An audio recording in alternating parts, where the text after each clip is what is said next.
सूरज ने दिया अपनी शुआओं को पैगाम, सूरज ने दिया अपनी शुआओं को पैगाम। दुनिया है अजब चीज, कभी सुबह कभी शाम। दुनिया है अजब चीज, कभी सुबह कभी शाम। दुनिया में हो दुनिया का तलबगार नहीं हो, दुनिया में हो दुनिया का तलबगार नहीं हो। बाजार से गुजर हो खरीदार नहीं हो, बाजार से गुजर हो खरीदार नहीं हो। एक चश्मे ज़गन गाफिल आज़ा शाह नवाशी, एक चश्मे ज़गन गाफिल आज़ा शाह नवाशी। शायद के नगह को नगाह नवाशी, शायद के नगह को नगाह नवाशी।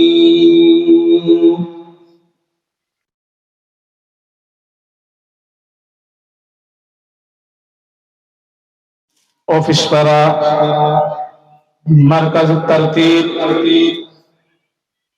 কোরআন মাদ্রাসা কর্তৃক আয়োজিত অধ্যকারী মাহফিলের সম্মানিত সভাপতি, প্রধান অতিথি, আমন্ত্রিত উলামায়ে কেরাম, আমার মঞ্চের সামনে উপবিষ্ট মুরব্বিয়ানে আযম, এলাকার সর্বস্তরের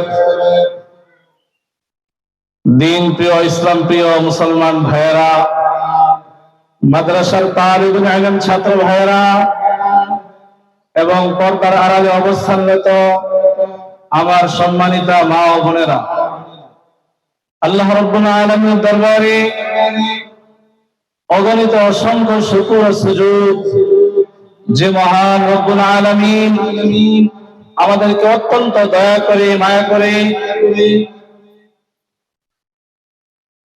আজকের এই পবিত্র মাহফিলে, জান্নাতের বাগানে আসার বসার এবং উলামায়ে কেরামদের জবান থেকে কিছু নসিহত বলা এবং শোনার মতো তৌফিক দান করলেন।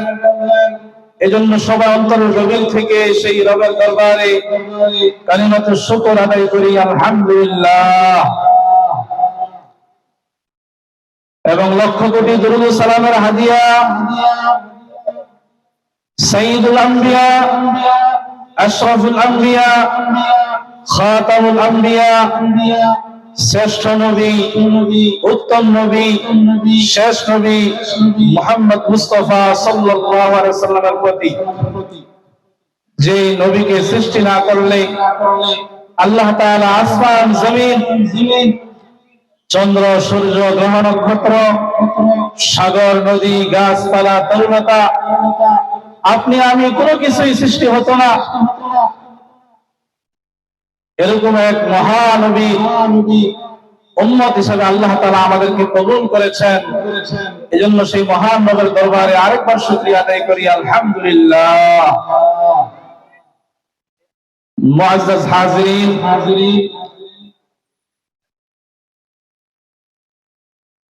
আজকের এই মাহফিলের ব্যবস্থাপনা, আজকের এই মাহফিলের আয়োজন,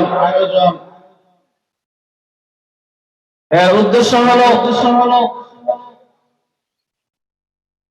এলাকার সর্বস্তরের মুসলমানদের কানে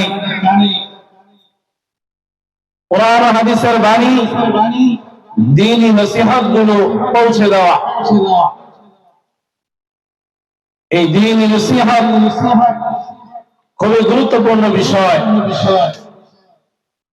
আমরা মাহফিলে আসি উলামায়ের জবান থেকে মূল্যবান নসিহত শোনার জন্য।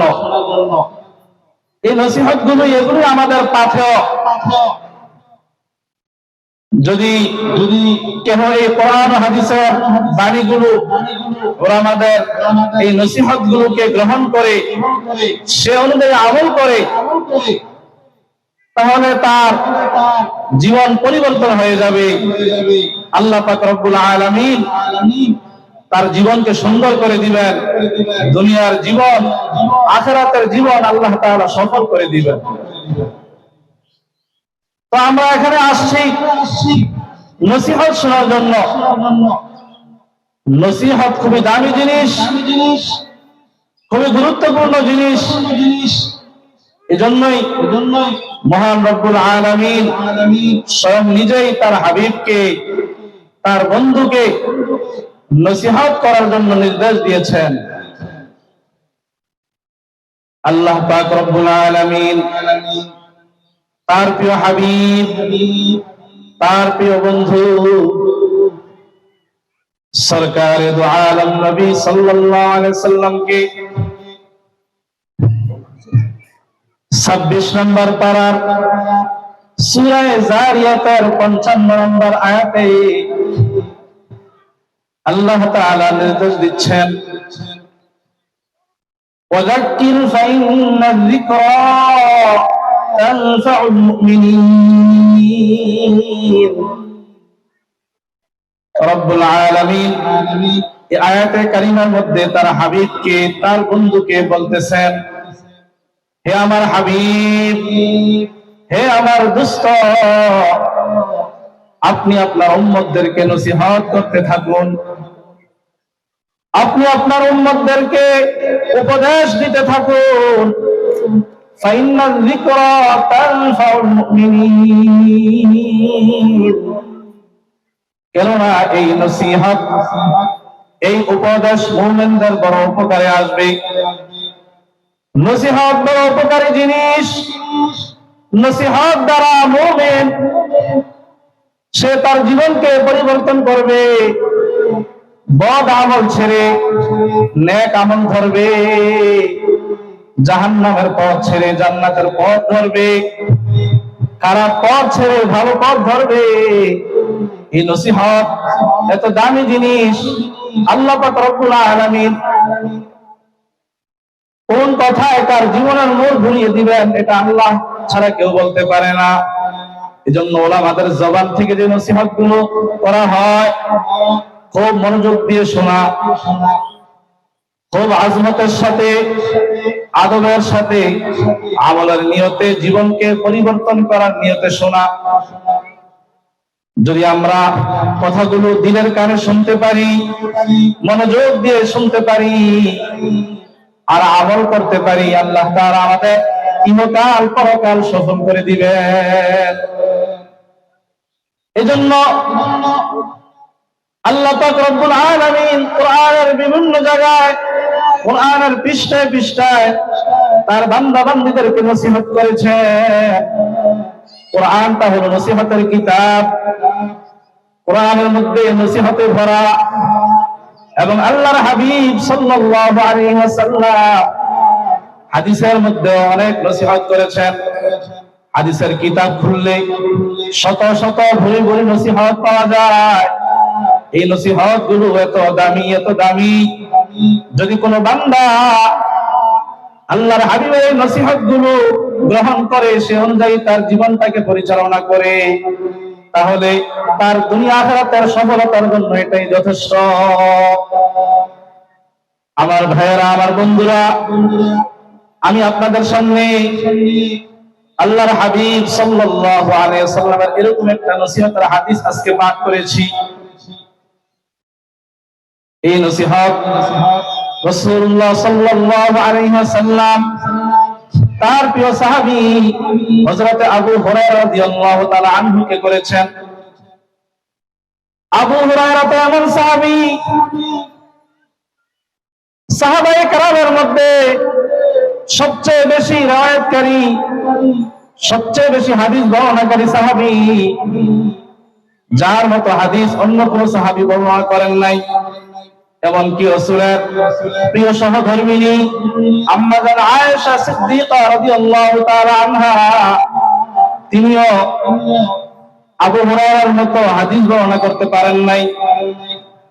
কিতাবের মধ্যে পাওয়া যায় হযরতে আবু হুরায়রা রাদিয়াল্লাহু তাআলা আনহু রাসূলুল্লাহ সাল্লাল্লাহু আলাইহি সাল্লাম থেকে 5374টি হাদিস বর্ণনা করেছেন।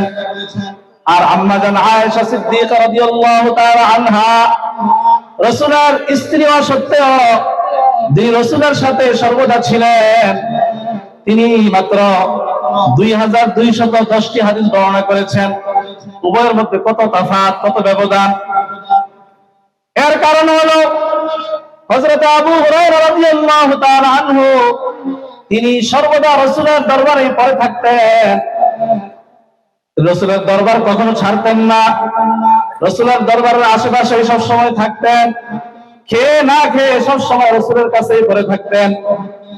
যার কারণে আবু হুরায়রা রাদিয়াল্লাহু তাআলা আনহু এই পরিমাণ হাদিস তিনি রাসূল থেকে লাভ করেছেন, যে পরিমাণ হাদিস অন্য কোন সাহাবী লাভ করতে পারেন নাই। হযরত আবু হুরায়রা রাদিয়াল্লাহু তাআলা আনহু প্রায় সময় ক্ষুধার তাড়নায় তিনি মসজিদে নববীর সামনে পড়ে থাকতেন। খাওয়ার মতো কোনো ব্যবস্থা নাই, খাওয়ার মতো কোনো কিছু নাই। ক্ষুধার তাড়নায়, ক্ষুধার যাতনায় তিনি মসজিদে নববীর সামনে পড়ে থাকতেন। মানুষ তাকে দেখতে মনে হয় তিনি মৃগী রোগে আক্রান্ত হয়েছেন। সেই সময়কার মৃগী রোগে যখন কোন রোগ আক্রান্ত হতো, তার নাকের সামনে জুতা ধরা হতো, জুতা তাকে শুকানো হইতো। জুতা শুকানো হইলে মৃগী রোগ দূর হয়ে যায়। কিন্তু আসলে আবু হুরায়রা তো কোনো মৃগী রোগে আক্রান্ত নয়। আবু হুরায়রা রাদিয়াল্লাহু তাআলা আনহু তিনি হাদিসের প্রেমিক, হাদিসের আশিক। হাদিস রাসূলের থেকে বেশি লাভ করার জন্য খেয়ে না খেয়ে সদা সর্বদা রাসূলের দরবার করে থাকতেন। সুবহানাল্লাহ। এরকম ইলমের জন্য পাগল ছিলেন, আশিক ছিলেন। এটাই নিয়ম যে ইলমের জন্য যত বেশি আশিক হবে, যত বেশি পাগল হবে, সে তত বেশি ইলম লাভ করতে পারবে। ইলমের পিপাসা, ইলমের লোভ অন্তরের মধ্যে আগে প্রবেশ করাতে হবে, তারপরে বড় আলেম হওয়া যাবে। ছাত্র ভাইয়েরা, আমরা যদি বড় আলেম হতে চাই, বড় কিছু হতে চাই, আমাদেরকে ইলমের লোভ অন্তরে প্রবেশ করানো লাগবে। এখন তো আমাদের অন্তরে দুনিয়ার লোভ, টাকা পয়সার লোভ, অর্থ সম্পদের লোভ, ইলমের হিরস, ইলমের লোভ আমাদের মধ্যে নাই। আবু হুরায়রা রাদিয়াল্লাহু তাআলা আনহু তিনি ইলমের একজন প্রকৃত আশিক ছিলেন, হাদিসের একজন প্রকৃত আশিক ছিলেন। যার কারণে রাসূলুল্লাহ সাল্লাল্লাহু আলাইহি সাল্লাম থেকে অধিক পরিমাণে সবচেয়ে বেশি হাদিস বর্ণনা করতে পেরেছেন। আল্লাহর হাবিব সাল্লাল্লাহু আলাইহি সাল্লাম হযরত আবু হুরায়রা রাদিয়াল্লাহু তাআলা আনহুকে এই হাদিসের মধ্যে গুরুত্বপূর্ণ 5টি নসিহত করেছেন। এই নসিহতগুলো এত দামি, এত গুরুত্বপূর্ণ,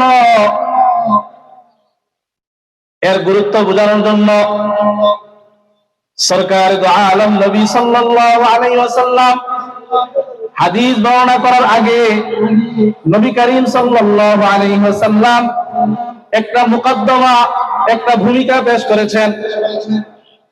এই হাদিসের গুরুত্ব যেন সব সাহাবের অন্তরে ভালো করে প্রবেশ করে, সকলে যেন এই হাদিসের গুরুত্ব ভালোভাবে অনুধাবন করতে পারে, বুঝতে পারে। নবীজি এটা বোঝানোর জন্য হাদিসের আগে একটা ভূমিকা পেশ করেছেন। আল্লাহর হাবিব একদিন সাহাবায়ে কেরামের মজলিসে বসা, নবীজি সাল্লাল্লাহু আলাইহি সাল্লাম হঠাৎ বললেন, মান ইয়াখুযু আন্নী হাউলাইল কালিমাত। ও আমার সাহাবীরা, তোমাদের মধ্যে কে আছে যে আমার এই কথাগুলো গ্রহণ করবে? আল্লাহর হাবিব সাল্লাল্লাহু আলাইহি সাল্লাম এমন ভাবে বললেন যে কে আছে যে আমার এই কথাগুলো গ্রহণ করবে? আল্লাহর নবী এমন কথা বললে কোন সাহাবী আছে নবীজির কথা গ্রহণ করবে না? নবীজি সাল্লাল্লাহু আলাইহি সাল্লাম নবীজির এই উপদেশগুলো যেন সাহাবীরা খুশি মনে আগ্রহের সাথে গ্রহণ করে। এই জন্য নবীজি বললেন, কে আছো আমার এই কথাগুলো গ্রহণ করবে? ফায়ামালু বিহিন্না, অতঃপর এই কথাগুলোর উপর আমল করবে। আও ইউআল্লিমু মান ইয়ামালু বিহিন্না, অথবা এমন কাউকে শিক্ষা দিবে যে এই কথাগুলোর উপর আমল করবে। আমার ভাইয়েরা, আমার বন্ধুরা, ওয়াজ নসিহত শোনার উদ্দেশ্য এটা যে নিজে আমল করতে হবে, অন্যকে শিক্ষা দিতে হবে যে এই কথাগুলোর উপর আমল করবে, এই নসিহতের উপর আমল করবে। আল্লাহর হাবিব যখন বললেন, কে আছে আমার এই কথাগুলো গ্রহণ করবে, এরপর নিজে আমল করবে অথবা এমন কাউকে শিক্ষা দিবে যে আমল করবে, তখন সঙ্গে সঙ্গে আবু হুরায়রা দাঁড়ায় গেলেন। তিনি বললেন, কুলতু আনা ইয়া রাসূলুল্লাহ। আবু হুরায়রা বললেন, ওগো আল্লাহর হাবিব, ওগো সরকার, আমি প্রস্তুত আছি, আপনি বলেন, আপনার এই কথাগুলো আমি গ্রহণ করব, আমি আমল করব। আবু হুরায়রা বলেন, নবীজি এই কথা শোনার পর আমাকে তার কাছে টেনে আনলেন। ফাআখাযা বিয়াদি ফাআদ্দা খামসা, নবীজি আমার হাত ধরলেন, হাত ধরে গড়ে গড়ে আমাকে তিনি 5টা নসিহত করলেন। কয়টি নসিহত? 5টি নসিহত করলেন। এই নসিহত গুলো এত দামি, এত দামি, যদি আমরা এগুলোর উপর আমল করতে পারি, নিজেদের জীবনে এগুলোকে বাস্তবায়ন করতে পারি, তাহলে আমাদের ইহকাল পরকাল সুন্দর হয়ে যাবে। আল্লাহর হাবিব সাল্লাল্লাহু আলাইহি ওয়াসাল্লাম বলেন, আবু হুরায়রাকে হাত ধরে নসিহত শুরু করলেন, ইত্তাকিল মাহারিমা তাকুন আবাদান নাস, ইত্তাকিল মাহারিমা তাকুন আবাদান নাস, ওয়ারদা বিমা কাসামাল্লাহু লাকা তাকুন আগনান নাস, ওয়া আহসিন ইলা জারিকা তাকুন মুমিনা, ওয়া আহিব্বা লিন-নাসি মা তুহিব্বু লিনাফসিক তাকুন মুসলিমা, ওয়া লা তুকসিরিদ দিহক ফাইন্না কাসরাতাদ দিহকি তুমীতুল কলব। আল্লাহর হাবিব সাল্লাল্লাহু আলাইহি ওয়াসাল্লাম গনে গনে নসিহত শুরু করে দিলেন। ও আবু হুরায়রা, তাহলে তুমি মনোযোগ দিয়ে শোনো, তোমাকে আমি 5টি নসিহত করতেছি। নাম্বার 1, ইত্তাকিল মাহারিমা তাকুন আবাদান নাস। আবু হুরায়রা রে, প্রথম যে নসিহত, তুমি হারাম থেকে বেঁচে থাকো, হারাম থেকে দূরে থাকো, গুনাহের কাজ ছেড়ে দাও, গুনাহ থেকে দূরে থাকো, গুনাহকে পরিত্যাগ করো, গুনাহকে বর্জন করো, তাহলে দুনিয়ার মধ্যে সবচেয়ে বড় আবেদ, দুনিয়ার মধ্যে সবচেয়ে বড় ইবাদত গুজার হয়ে যেতে পারবে। সুবহানাল্লাহ। আল্লাহর হাবিব সাল্লাল্লাহু আলাইহি ওয়াসাল্লাম এই অংশে বড় আবেদ হওয়ার ফর্মুলা কি, বড় আবেদ হওয়ার উপায় কি, এটা বলে দিলেন। একজন মানুষ বড় আবেদ হওয়ার জন্য বেশি নফল নামাজ পড়া লাগে না, বেশি বেশি হজ করার প্রয়োজন হয় না। একজন মানুষ বড় আবেদ হওয়ার জন্য বেশি বেশি নফল রোজা রাখার প্রয়োজন হয় না। বড় আবেদ হওয়ার জন্য একটা কাজ করলেই যথেষ্ট। আল্লাহর হাবিব বলেন, আবু হুরায়রা, তুমি একটা কাজ করো, তাহলে দুনিয়ার মধ্যে সবচেয়ে বড় আবেদ বনে যেতে পারবে। আর সেটা হলো তুমি হারাম কাজ ছেড়ে দাও, গুনাহের কাজ ছেড়ে দাও, নিষিদ্ধ কাজ ছেড়ে দাও, তাকওয়া অবলম্বন করো, আল্লাহর ভয় নিজের মধ্যে পয়দা করো।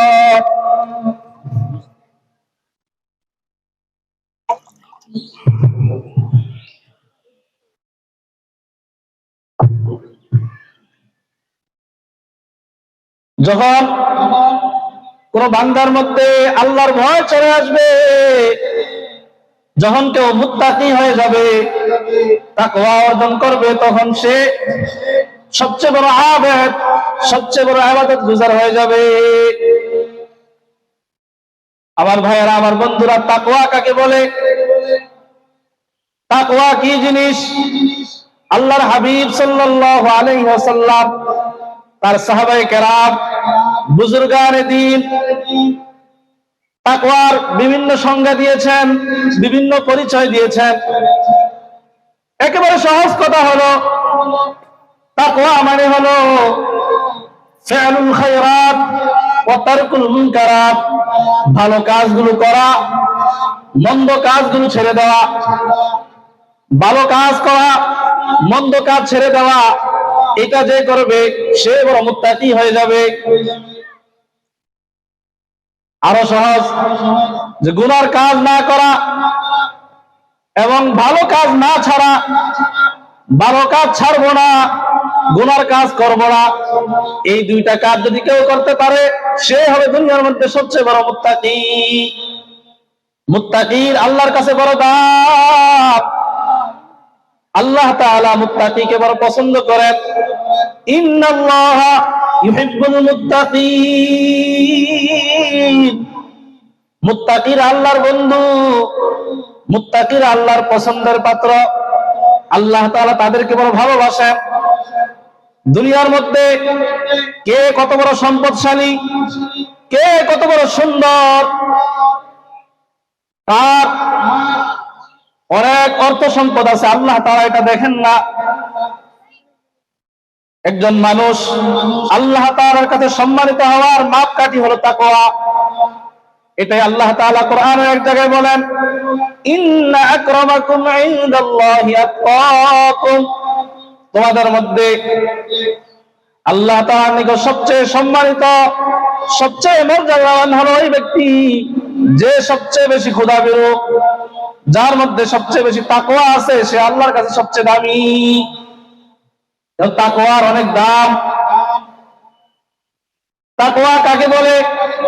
হযরত ওমর ফারুক রাদিয়াল্লাহু তাআলা আনহু একবার হযরত কাব রাদিয়াল্লাহু তাআলা আনহুকে জিজ্ঞাসা করলেন, হে কাব, তাকওয়া কাকে বলে? তাকওয়ার পরিচয় কি? হযরত কাব রাদিয়াল্লাহু তাআলা আনহু বললেন, হে ওমর, আপনি কি কখনো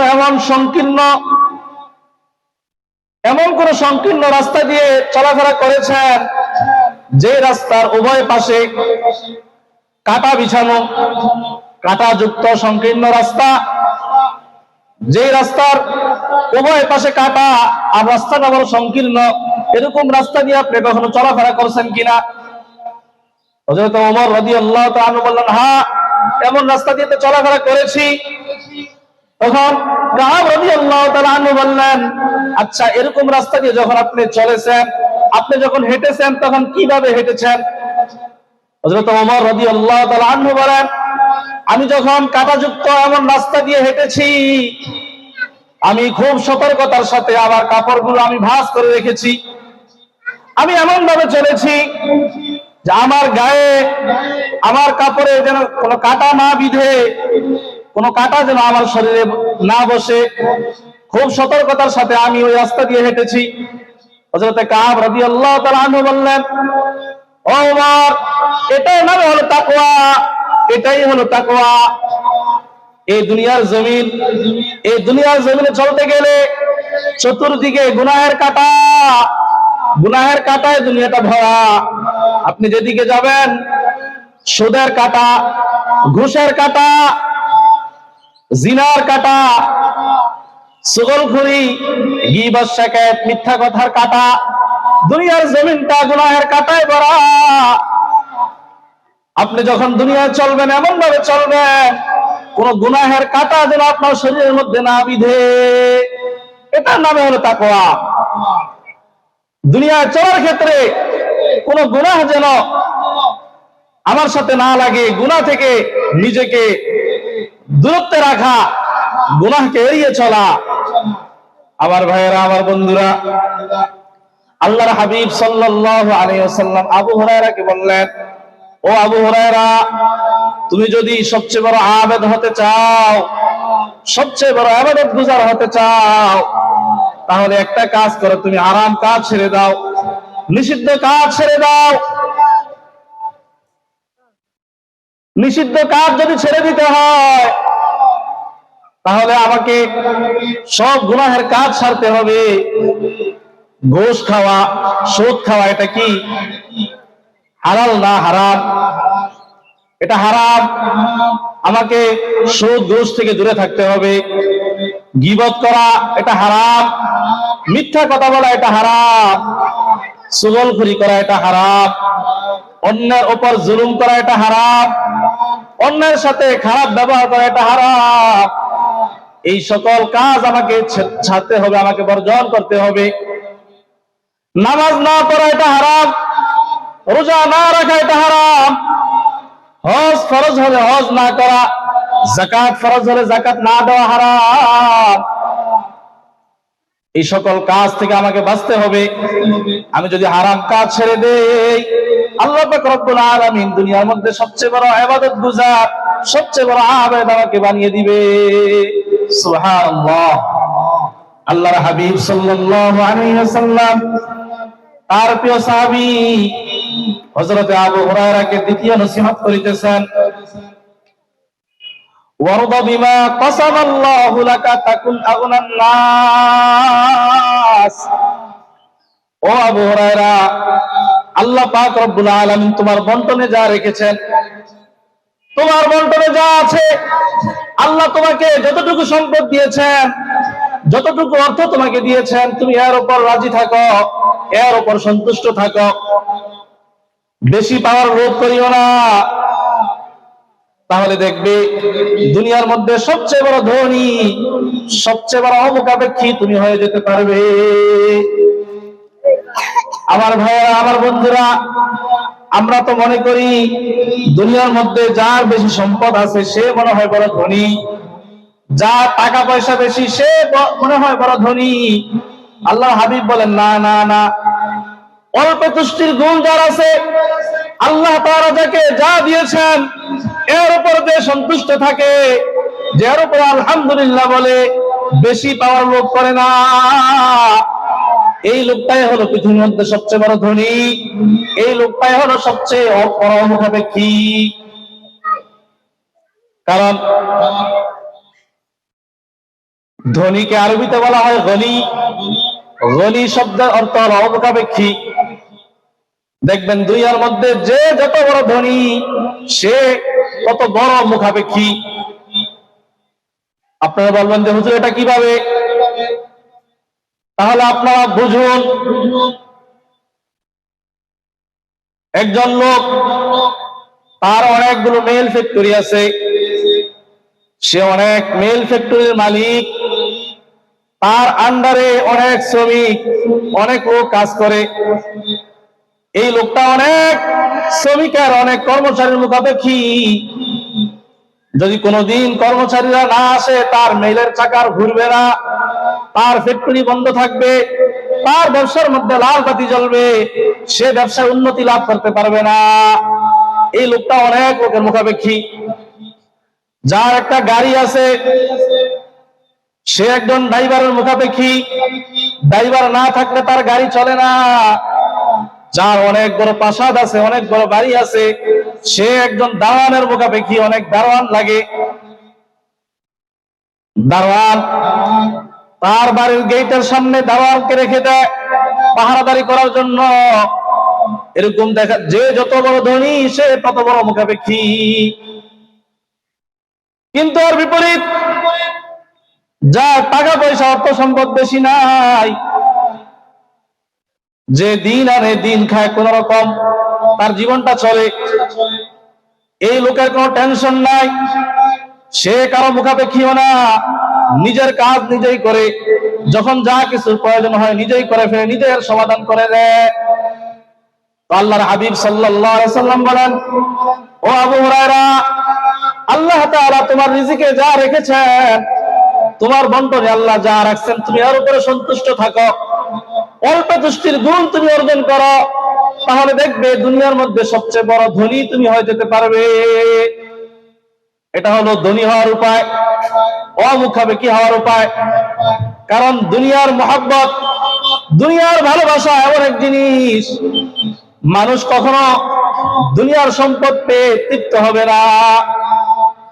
আল্লাহর হাবিব সাল্লাল্লাহু আলাইহি সাল্লাম হাদিসে বলেন, যদি কোন একজন মানুষের 2টা মাঠ ভর্তি স্বর্ণ থাকে, স্বর্ণ ভর্তি দুইটা মাঠ থাকে, তাহলে তার পেট ভরবে না। সে চিন্তা করবে আরো একটা স্বর্ণের মাঠ কিভাবে হয়। যার একটা 5 তলা বাড়ি আছে, সে চিন্তা করে 10 তলা বাড়ি কিভাবে করা যায়। যার একটা গাড়ি আছে, সে চিন্তা করে আরেকটা গাড়ি কিভাবে কেনা যায়। যার একটা মেইল ফ্যাক্টরি আছে, সে চিন্তা করে আরো একটা মেইলের মালিক হওয়ার জন্য, আরো একটা ফ্যাক্টরির মালিক হওয়ার জন্য। দুনিয়ার লোভ এমন জিনিস, দুনিয়া পেয়ে মানুষ কখনো সন্তুষ্ট হবে না। যত পাবে তত সে আরো চাইবে, যত পাবে তত চাইবে। এজন্য আল্লাহর হাবিব বলেন, ওয়ালা ইয়ামলাউ বাতনা আদম ইল্লা তুরাব। আদম সন্তানের পেট কবরের মাটি ছাড়া অন্য কোন জিনিস পূর্ণ করতে পারবে না। এই আদমের পেট একমাত্র কবরের মাটি দ্বারাই ভরবে, কবরের মাটি দ্বারাই পূর্ণ হবে। আমার ভাইয়েরা, আমার বন্ধুরা, এজন্য দুনিয়ার পাগল না হওয়া, দুনিয়ার পিছে ঘুরে নিজের চিরস্থায়ী জীবন আখিরাতকে নষ্ট না করা। যে ব্যক্তি তার আখিরাতকে নষ্ট করে দেয়, দুনিয়া পাওয়ার জন্য আখিরাতকে বরবাদ করে দেয়, তার মতো বোকা, তার মতো হতভাগা আর কেউ নাই। আল্লাহর হাবিব সাল্লাল্লাহু আলাইহি সাল্লাম এজন্য হাদিসের মধ্যে জানায় দেন বুদ্ধিমানকে, চালাককে। আল্লাহ হাবিব বলেন, আল কাইয়িসু মান দানা নাফসাহু ওয়া আমিলা লিমা বাদাল মাউত। আল কাইয়িসু মান দানা নাফসাহু ওয়া আমিলা লিমা বাদাল মাউত। নবীজি বলেন, বুদ্ধিমান তো হলো ওই ব্যক্তি যে নিজের নফসকে নিয়ন্ত্রণ করে, নিজের নফসকে নিজে কন্ট্রোল করে রাখে। নফস গুনাহ করতে চায়, নফস মন্দ কাজ করতে চায়, এরপরেও নফসের সাথে মুজাহাদা করে, নফসের সাথে যুদ্ধ করে সে গুনাহ থেকে, আল্লাহর নাফরমানি থেকে বেঁচে থাকে। ওয়া আমিলা লিমা বাদাল মাউত। আর মৃত্যুর পরবর্তী জীবনের জন্য সে আমল করে। আমার ভাইয়েরা, আমার বন্ধুরা, মৃত্যুর পরবর্তী জীবন, এই কবরকে আমল দিয়ে সাজাতে হবে, নেক আমল দিয়ে সজ্জিত করতে হবে। কবরের মধ্যে টাকা পয়সা নেওয়া যাবে না, কবরের মধ্যে কোনো কিছু যাবে না। আমি যেভাবে খালি হাতে আসছি, এভাবে খালি হাতে আমি কবরে যাব। দুনিয়ার বাড়ি ঘরকে আমরা উন্নত মানের অনেক দামি দামি লাইট দিয়ে আমরা সজ্জিত করি, রং বেরঙের ঝাড়বাতি দিয়ে আমরা আমাদের বাড়িঘরকে সাজাই। কিন্তু অন্ধকার কবর, এই কবরকে বাতি দিয়ে সাজানো যাবে না। এই কবরকে সাজাতে হবে নেক আমল দিয়ে। কবরকে কি দিয়ে সাজাতে হবে? নেক আমল দিয়ে। যার আমল যত সুন্দর হবে, যে যত বেশি নেক আমল নিয়ে যেতে পারবে, তার কবরটা তত সুন্দর হবে। 6 দিন পরে নখ খসে যাবে, 9 দিন পরে চুল। 6 দিন পরে নখ খসে যাবে, 9 দিন পরে চুল। কবর গায়ের সামান নিতে কইর না কেউ ভুল। 6 দিন পরে নখ খসে যাবে, 9 দিন পরে চুল। কবর গায়ের সামান নিতে কইর না কেউ ভুল। কবর জায়গা ভালো নয়, কবর জায়গা ভালো নয়, কবর জায়গা ভালো নয়।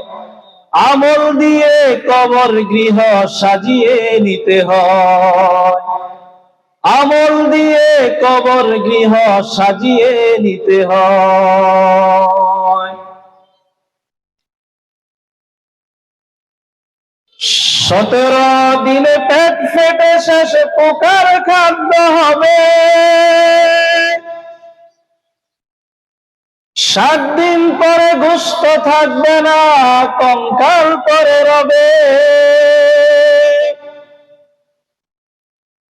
17 দিনে পেট ফেটে শেষে পোকার খাদ্য হবে। 7 দিন পরে গোশত থাকবে না, কঙ্কাল পরে রবে।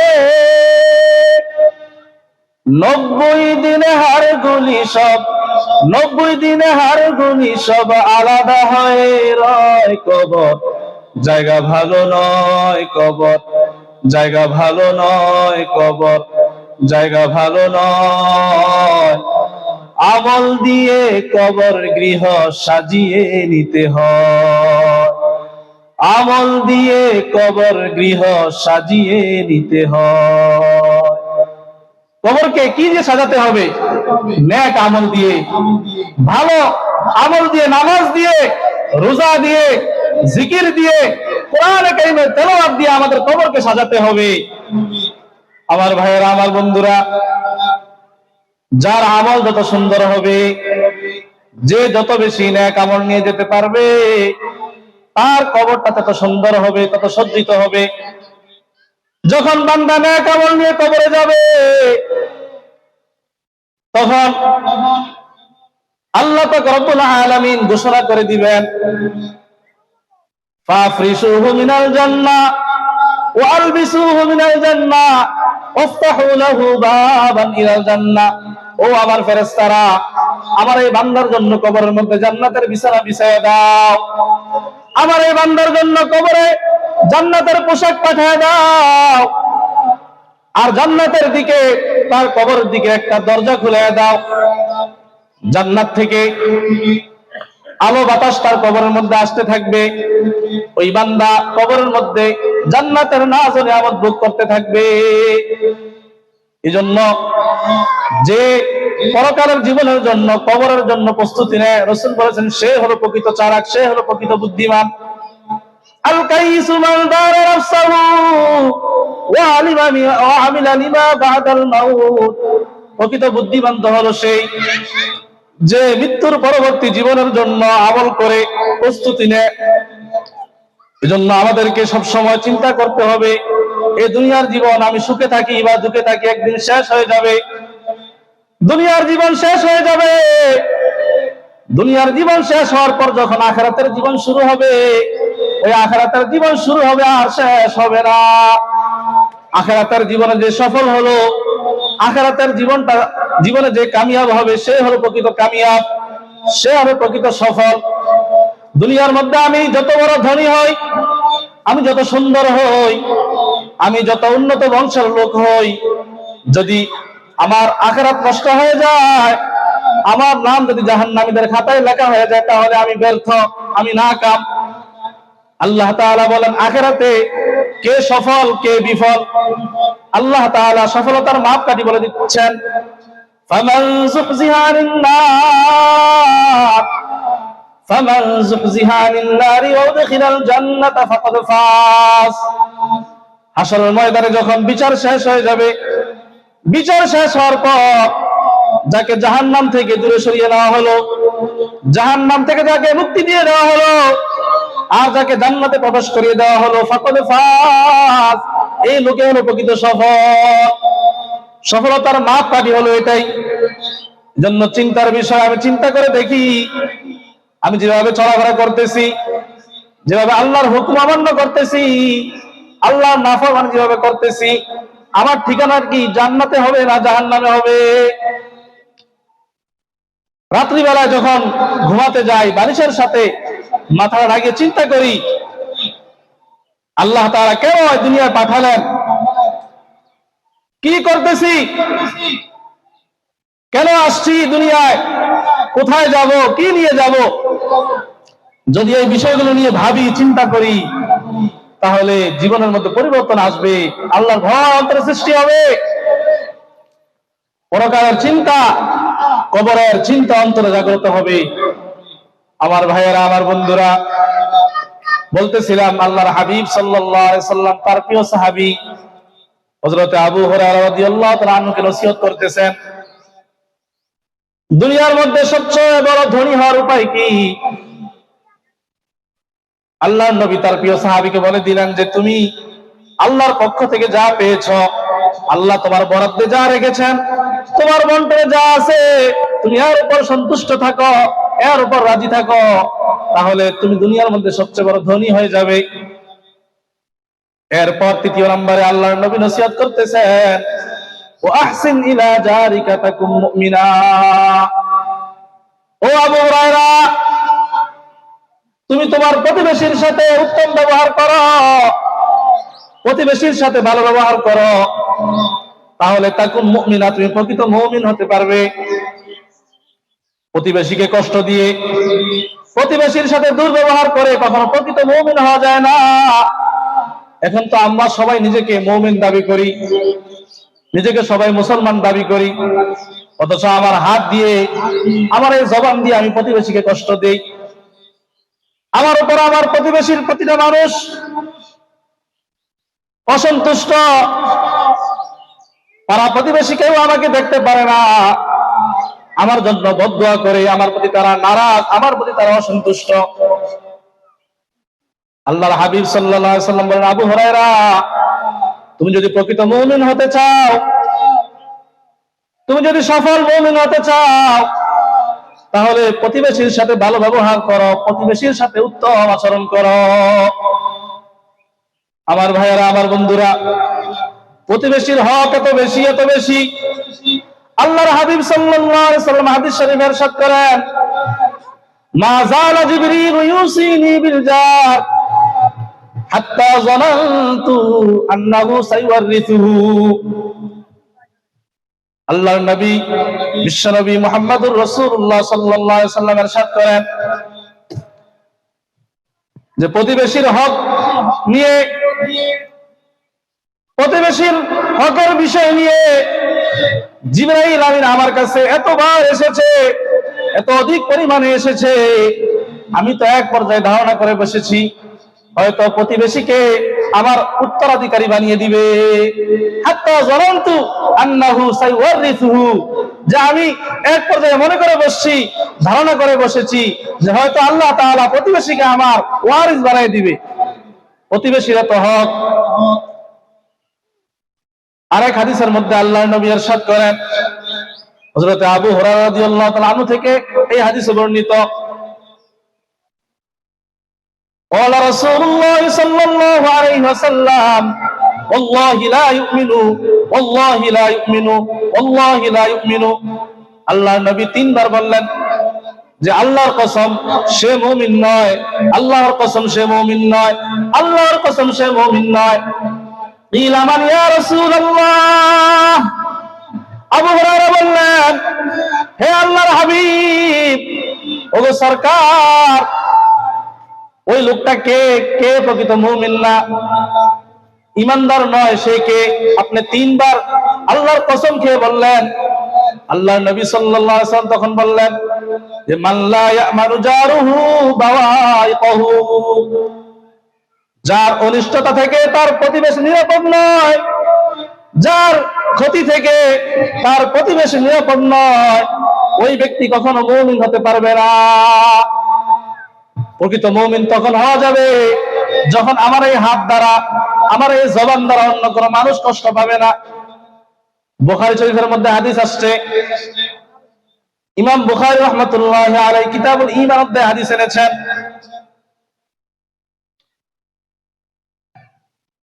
ইমাম বুখারী রাহমাতুল্লাহি আলাইহি বলেন যে